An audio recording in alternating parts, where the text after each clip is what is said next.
As you can probably tell, I spent the weekend in the woods, far away from civilization, far away from GPS, from phones, from internet, from the entire deal, from Twitter, from Facebook, from everything, which was awesome. It was great to spend some time away from the family, reconnect with nature, and all of that good stuff.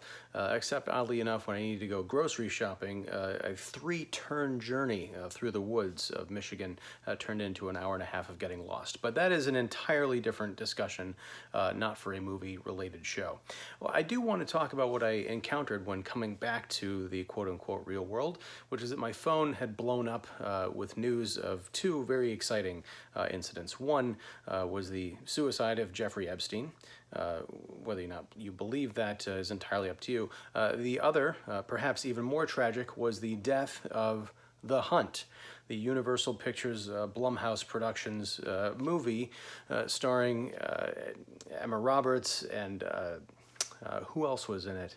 Ike Barinholtz and Betty Gilpin, I think her name was, and Hilary Swank, Academy Award winner Hilary Swank, in this sort of a purge-style, battle royale-style movie about a group of so-called liberal elites taking up arms to systematically hunt down a group of deplorables, which apparently they've turned into a ritual.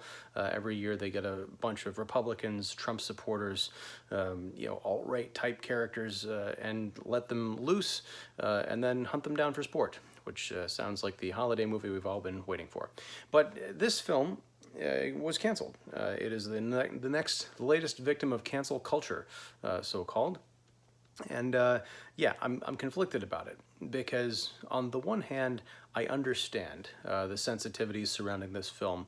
We've had a number of terrible mass shootings in the last 3 weeks, so releasing a movie, even though it would be a month from now, but God knows how many more shootings we could have a month from now, in this climate, there is certainly a precedent for studios getting skittish with release dates, thinking about the Bruce Willis death wish that came right on the heels, or would have come around the heels of the Las Vegas shooting, etc., etc. So I get that.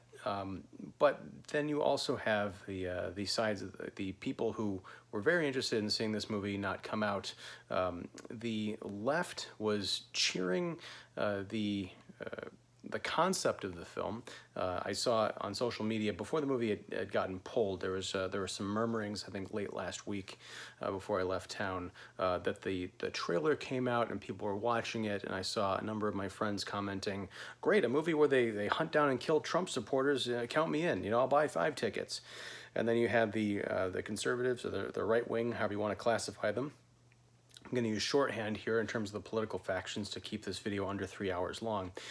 They were upset because, rightfully so, it is, Hollywood, the big, scary, liberal elite Hollywood, making fun of conservatives and saying that this group of people who have a different political opinion from the folks who make movies, at least from their perception, want to hunt down and kill them. And the movie's supposed to be a satire. Now, having watched the trailer, it's unclear to me the satirical elements. It looks just like a Purge or a Battle Royale style movie, except with a political bent. So maybe it was just the one trailer that I saw that, wanted to showcase the more thriller elements of it, and there would have been a different cut somewhere else showing the satirical side of things. Maybe just the premise is supposed to be so outrageous that you can't help but laugh. I don't know. I don't know if this is a satire or if that's just studio cover for the controversies that were whipped up by this trailer before the film was summarily axed. I can say that this is not, it's not a precedent that I want to see continued. It's not something I can get behind, because I really want to see The Hunt. I think the folks who are decrying it because it appears to be one thing, and the other folks who decry it because it appears to be another, like most political issues nowadays, I think both sides are likely very wrong, and the answer, the truth and the art lies somewhere in the middle. Because if you think about it, most movies of this kind, and again, I haven't seen it, I imagine the only people who have seen are the ones who actually work at the studios and who actually made the movie. So general audiences can only guess, but in most of these kinds of films, the people who are being hunted tend to end up being the heroes at the end, and the ones who are hunting them tend to be the villains.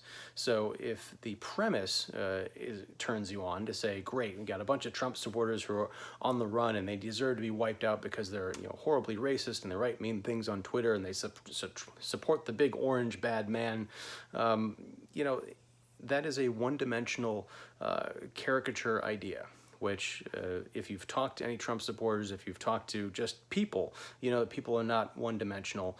The media, I think, broadly characterizes people on both sides of the political spectrum to create more attention and to rile folks up because the controversy creates the story, which sells ads and yada, yada, yada. I'm not going to get into this whole conspiratorial marketplace thing, but I'm just trying to say, perhaps inartfully and very long-windedly, that folks may be surprised if they ever get to see The Hunt, and there's talk that, there's petitions for people to say, hey, Netflix, come pick this up from Universal Pictures, if that would work, I don't even know.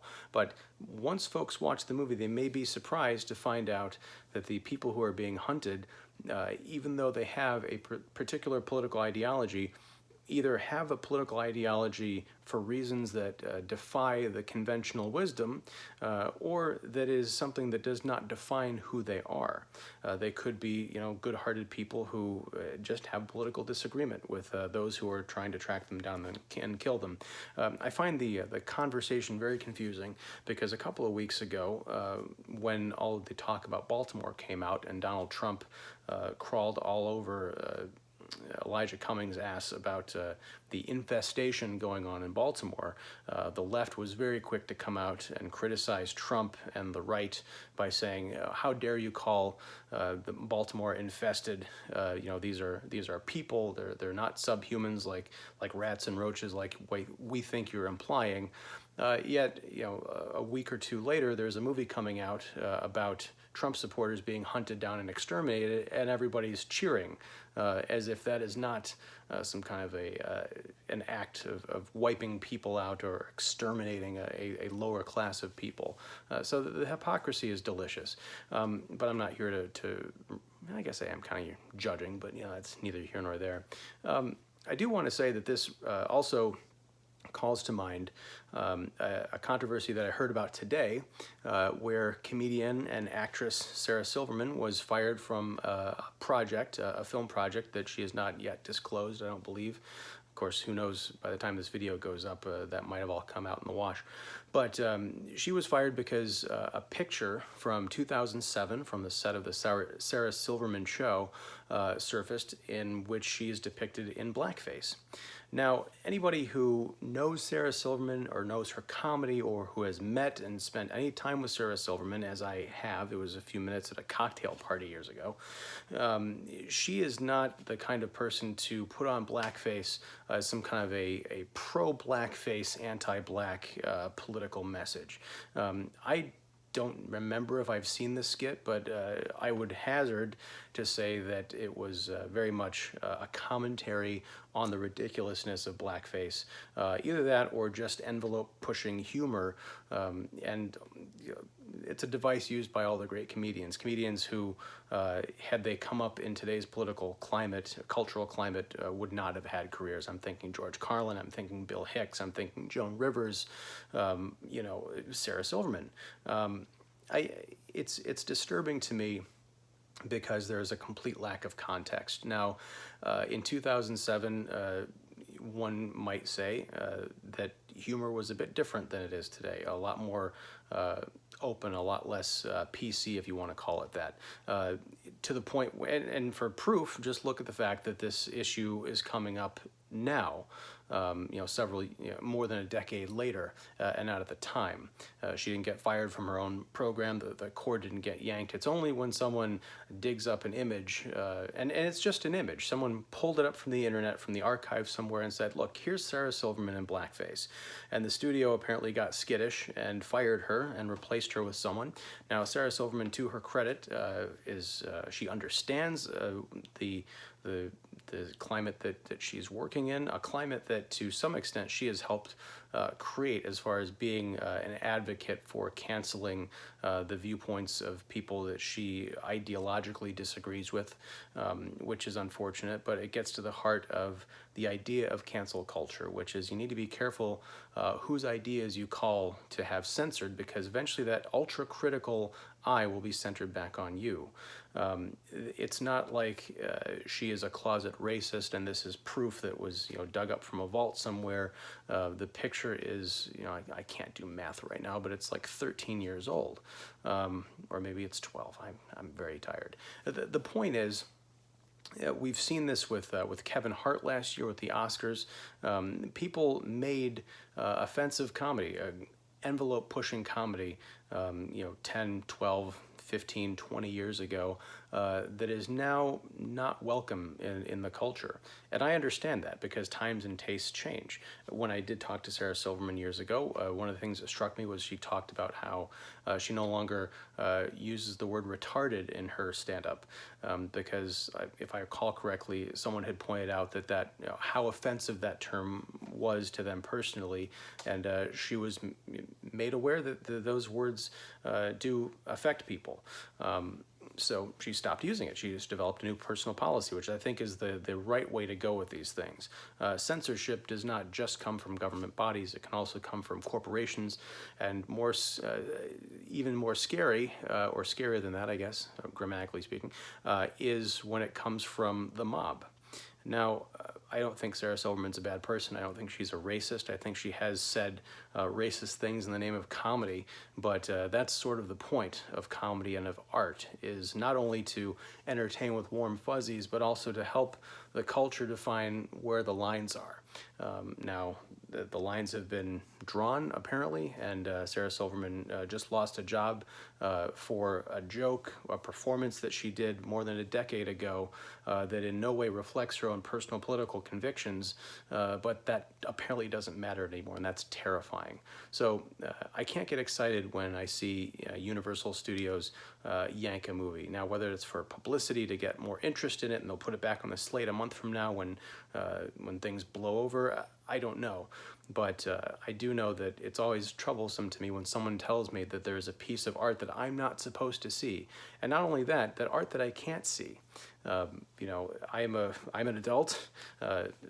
Ostensibly, all the people who would go to see The Hunt as being an R-rated violent thriller in the style of the other Blumhouse movies that they've put out are also adults, and they can make their own decisions. And if they're triggered by something they might see in the film, they should watch the trailer and make that decision for themselves not to go see the movie. But for the rest of us, I think we can make up our own minds, or we would, in theory, be able to if we were allowed to actually see what the center of the controversy was. So I don't know. This bothers me. I don't really know where to go from here, except to say that I hope that at some point The Hunt comes out, because if it does, I will definitely watch it and I will talk about it either on the Kicking the Seat podcast or right here on YouTube with you fine folks. But for now, I think I'm going to go watch 1984 because as scary as it is, that movie is becoming a documentary and not just a piece of whimsical fiction. And for those of you who are wondering, yes, I am concerned that the folks who are becoming the totalitarian wackos who are policing speech and creating memory holes are not the big bad Republicans that we were all fearing, back in the George W. Bush administration. To a certain extent, I think the tables are turning, and those who would call themselves liberals and progressives are becoming very much regressive in their attitudes towards other people, towards art. The notion of not tolerating intolerance, I think, I get it from one standpoint, but it's also a very slippery slope. I think people need to watch out because, as The Hunt may prove, those who you think are the victims will someday be the victors. Those who are standing high and mighty on their morals, trying to impose a worldview on folks who disagree with them, might just find that the tables are turned on them. Not in a violent sense, but just in terms of looking back at history years from now and saying, wow, I was trying to censor people. What right did I have? I don't know. This is like a weird soapbox thing. So I'm going to cut it short. I'm either going to watch 1984, and I'll come back and talk about that later this week. If you like this video, please feel free to like and subscribe and ring the bell for notifications and share it around. If you didn't like the video, that's cool too. You can thumbs down it. You can leave me a comment, whatever you want to do. But please, get involved, get engaged, and we'll talk to you soon. Thank you.